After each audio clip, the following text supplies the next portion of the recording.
you. Shri Gurubhyo Namaha, Suprabhatam.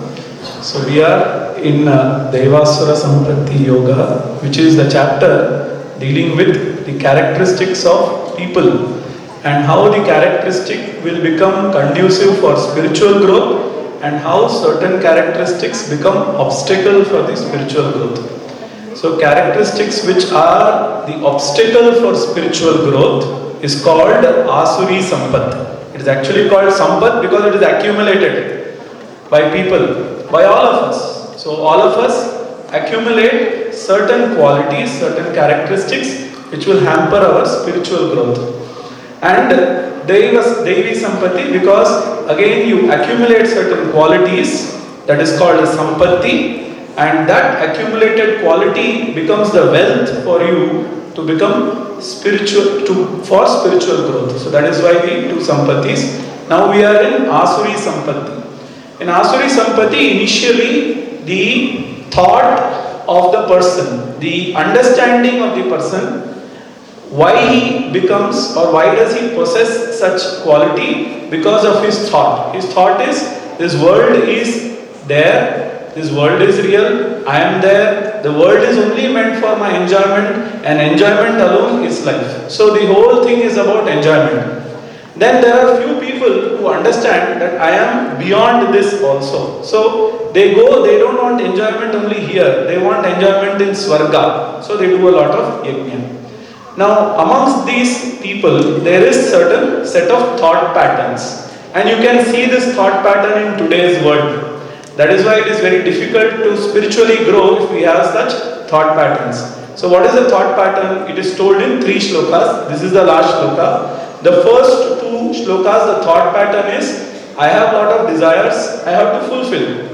Now to fulfill all the desires I require money. So I will have to earn a lot of money, and not now. Then you start looking at how am I going to earn in future.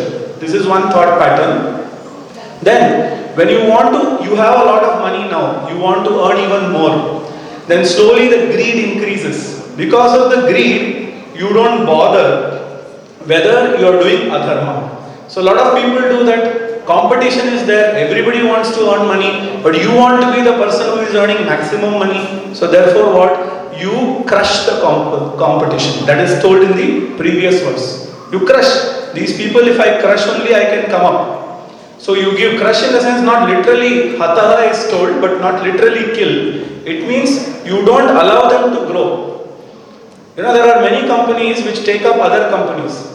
They don't allow them to grow. They just say they want money. So you take the money and you just become a monopoly. That's why it's called monopoly.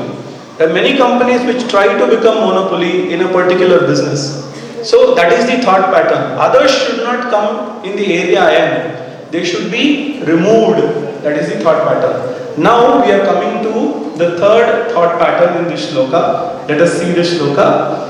Ardhyaha abhijanavan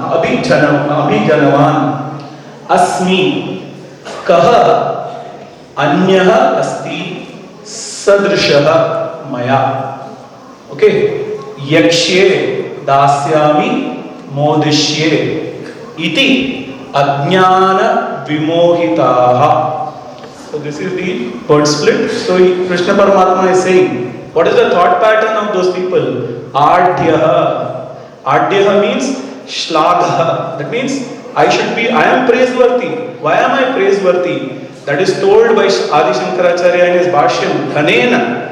He is having lot of wealth. So because he is having lot of wealth, he is praiseworthy. You can see that kind of attitude in people today. The more rich they are, they feel they are praiseworthy. So only the wealth, the physical wealth they are having is becoming the sign of praise. So they are praiseworthy. Then Abhijanavan Asmi. Abhijanavan means, it is, if you take the older generation, here we are talking about people who are 7 generations. That is what is told. So Sapta Purusham. So there are 7 generations. I have 7 generation of people, rich. We are rich. Our family is rich. My forefather was rich. Our family is Panditaha, very well known. very having good knowledge. Not just me, it is 7 generations upward. So the main point is his focus is what? Getting that appreciation, getting that ego boost, that it's not me. 7 generations we have been this kind of, a scholar, this kind of wealthy people. So that is called Abhijanavan. And you can convert it.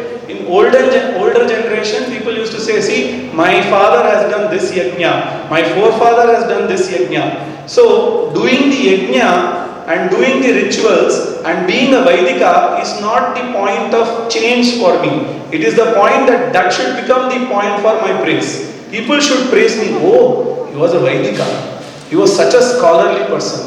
That is the kind of praise that is expected. So, Abhijanavan Asmi. I am person with this kind of lineage. Okay. Kaha anyaha. Who? Anya asti sadrishaha. Sadrishaha means like me. Who else is there like me? Such great lineage. My father, my forefathers, they were doing Somayaga. Or now if you want in today's context, my father was a crorepati. I am now 10 crorepati. Then slowly 1000 crorepati. So that is how. So that is the focus area. The focus area is our fame and our wealth. So there is nobody who is comparable to me in all these aspects. Yakshe. He does yajna. Yajna in older generation. Now you can talk about any effort you put in, not because he wants to spiritually grow. Yajna can also be done for spiritual growth. But he wants to do because he wants to overpower other people. That guy has done yajna for getting Swargaloka. That guy has done this yajna. I should do better yajna. I should do a yajna which will give more result. I should do a bigger yajna so that people will praise me.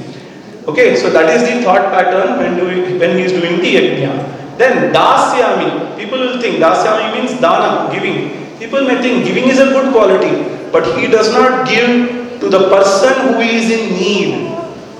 He is not doing sattvika danam. It is going to come in the next chapter. But his danam is either rajasika or tamasika. That means his mindset is, I do danam so that people will praise me. There are chamchas that come. You give money to those chamchas, they will keep praising you. They are with you, they will help you. So money is given, but not to the correct set of people. That is why it is called dasyami. Otherwise you may think dasyami, giving is a very good quality. Why not? I will give, but not to people who actually need, but to people who will help me, who will praise me. Dasyami, modishye. So people who praise me, if I listen to their praise, I will become happy. And if they give me what I need, I will be happy. This is the thought pattern. Iti ajnana vimohitaha. So they are all people who don't understand there is a spiritual path in which one can progress. Without knowing the spiritual path and without knowing that spirituality means change in oneself, it is not expecting change in others. Without knowing that, they are deluded, and because of this delusion, the thought pattern is also like how they have shown in here. This is what Krishna Paramatma wants to say. Thank you. Suprabhatam. Very happy. We keep having a lot of guests at Prashanti. Today we have someone who is probably a generation younger to Guruji. Somebody who is an alumnus of the prestigious IIT Delhi. He has done his MTech in mechanical engineering and had a job in Western countries, and he renounced that job to serve Mother India, became an IAS officer in 2008 batch, and with Himachal Pradesh cadre. We are honored to have Mr. Kadam Sandeep Vasant. Please come, sir. IAS. He is the Secretary of Ayush for Government of Himachal Pradesh. He is visiting Vyasa with his team of very senior people from the Department of Ayush. I will just name people who have come. Dr. Prabhakar Mishra, Deputy Director Technical Ayush. Dr. Rajesh Sharma, Deputy Director. Dr. Vijay Chaudhary, Principal of Government Ayurveda College from Himachal Pradesh, Dr. Rajan Singh and Dr. Sachin Sharma, both District Ayush Medical Officers. It is an honor to have you, sir. We request you to kindly hoist the flag once the Shanti Mantra is done. Shalve bhavantu sukhinah